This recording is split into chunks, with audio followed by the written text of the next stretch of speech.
Saudara DPR menunggu surat Presiden guna membahas revisi Undang-Undang TNI dan Undang-Undang Polri. Namun revisi 2 RUU ini menuai kritik.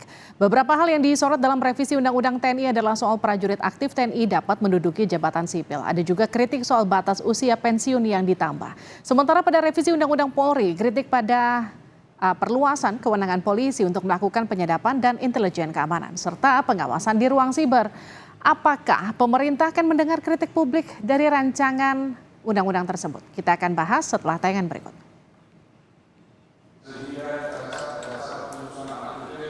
Rapat paripurna DPR pada 28 Mei menyetujui revisi Undang-Undang TNI dan Polri menjadi usulan RUU inisiatif DPR. Pemerintah akan segera mengirimkan surat Presiden guna menunjuk wakil pemerintah untuk membahas 2 draft RUU tersebut. Pastinya saya tidak tahu, tapi dalam ongoing proses ya. Ya, saya pikir bagi TNI juga tidak mau melampaui tugas ya. Karena apa? Kita juga punya konstitusi, kita punya undang-undang. Saya mantan Panglima TNI juga tidak mau sebenarnya melampaui tugas-tugas yang ada dalam undang-undang. Kan masyarakat yang bisa mengontrol semuanya. Kita negara demokrasi, semua semua dari kita punya hak dan kesempatan untuk mengontrol begitu.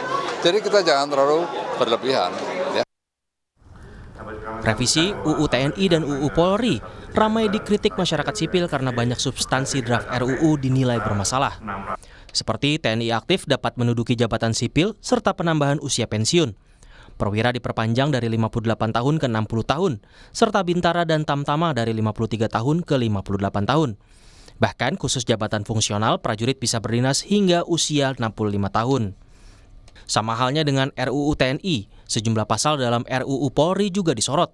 Di antaranya soal memberi Polri wewenang melakukan penyadapan dan kegiatan intelijen keamanan. Kewenangan Polri juga diperluas dalam pengamanan ruang siber. Kepolisian dapat memblokir atau memutus akses sebuah konten digital. Merespons rancangan Undang-Undang TNI, Panglima TNI Jenderal Agus Subianto bilang, aturan yang memberi wewenang TNI aktif menduduki jabatan sipil semata untuk membantu program pemerintah.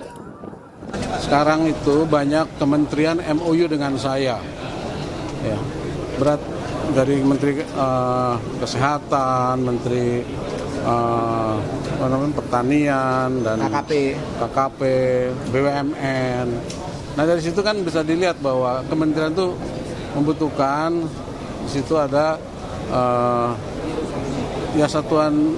membutuhkan satuan TNI, sehingga dibutuhkan ada jabatan di situ untuk supaya melancarkan tugas-tugas kementerian tersebut. Nah, kita tuh berpikirnya kita untuk kemajuan NKRI ya, untuk ke situ aja, untuk membantu program-program pemerintah, bukan untuk yang lain ya. Menurut Guru Besar Hukum Universitas Jenderal Sudirman Hipnu Nugroho, pasal yang memuat TNI aktif dapat menduduki jabatan sipil membuat rancu dan tidak profesional. Yes. Karena apa? Ketika seorang militer itu menjabat di lingkungan non-militer, undang-undangnya itu adalah bertanggung jawab militer statusnya. Tanggung jawab hukumnya tanggung jawab militer. Kalau undang-undang militer, sehingga tidak fair ketika seorang militer duduk di jabatan sipil, tapi tanggung jawab pribadinya melihat statusnya. Ini yang tidak konsisten. Sehingga harusnya memang di pasal 7 ayat 1 berhenti dari jabatan militer. Oleh karena itu, okelah ada perubahan, tapi justru strict, jelas ketika dinas di militer ya aktif militer, ketika dinas di sipil berhenti. Karena melihat tanggung jawab hukum yang diembannya.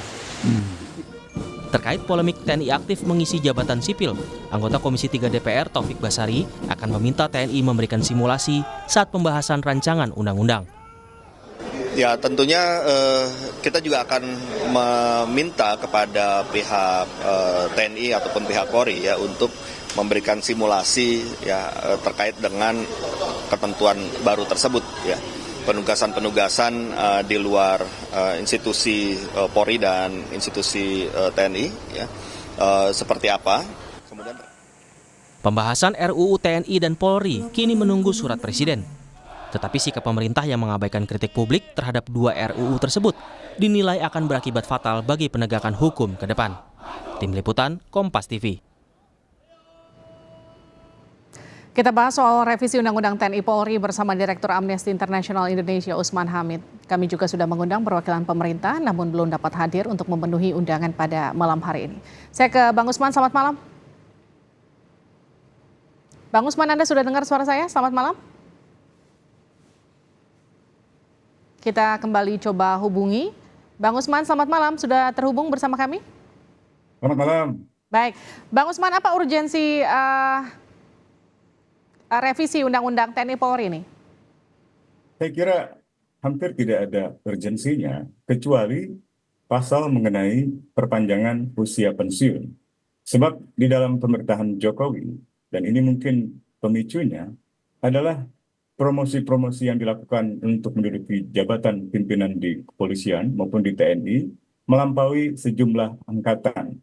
Dan penunjukan atau pengangkatan Panglima TNI misalnya Kapolri telah lama dikritik karena didasarkan pada kedekatan personal, kedekatan pribadi dari Presiden dengan Panglima TNI maupun Kapolri ketika Presiden masih berdinas sebagai wali kota di Solo. Dan mungkin hanya pasal ini yang paling mungkin bisa diterima dan katakanlah memiliki semacam urgensi, mengingat ada banyak perwira tinggi baik di TNI maupun di Polri yang karirnya katakanlah menyempit setelah adanya pelampauan angkatan-angkatan oleh promosi yang dilakukan oleh Presiden terhadap untuk posisi Kapolri dan Panglima yang melampaui sejumlah angkatan. Sehingga banyak sekali angkatan yang kehilangan kesempatan untuk misalnya mengalami kenaikan pangkat bintang 3 atau menduduki jabatan-jabatan bintang 3, termasuk juga untuk berpeluang menjadi Kapolri, dan mereka semua rata-rata sekarang diambang pensiun. Dan mungkin pemerintah khususnya Presiden mencoba untuk memperbaiki kekeliruan itu dengan cara memberikan insentif berupa perpanjangan usia pensiun, sehingga membuka peluang bagi mereka yang diambang pensiun untuk bisa tetap berdinas dan mendapatkan peluang karir di tahun-tahun yang akan datang sebelum mereka benar-benar pensiun.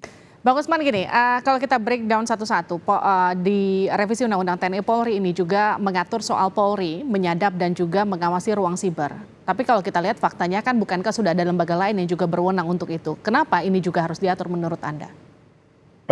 Saya kira ini adalah kecenderungan dalam tahun-tahun terakhir di mana kepolisian, kejaksaan, dan juga lembaga penegak hukum seperti KPK seolah-olah berkompetisi satu dan lainnya.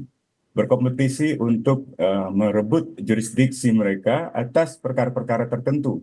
Misalnya dalam konteks kepolisian dan kejaksaan, beberapa kali terjadi perebutan wewenang untuk menangani kasus-kasus korupsi.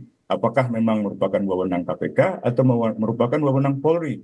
Termasuk di dalam soal penyadapan. KPK juga ketika itu mendapatkan kritik karena bisa langsung melakukan penyadapan. Sementara Polri hanya bisa melakukan itu dengan penetapan pengadilan. Sekarang Polri seperti ingin mendapatkan wewenang penyadapan tanpa harus mendapatkan penetapan dari pengadilan. Sementara KPK belakangan kewenangan itu dilemahkan dan hanya cukup atau hanya diberikan semacam katakanlah kontrol melalui Dewan Pengawas.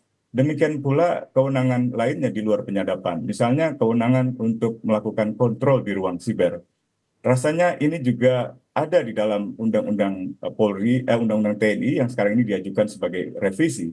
Jadi perebutan wewenang, perebutan wilayah wewenang ini kami khawatir akan menimbulkan benturan. Belum lagi kalau kita masih ingat kasus korupsi di Basarnas antara TNI dengan KPK juga seperti berebut jurisdiksi.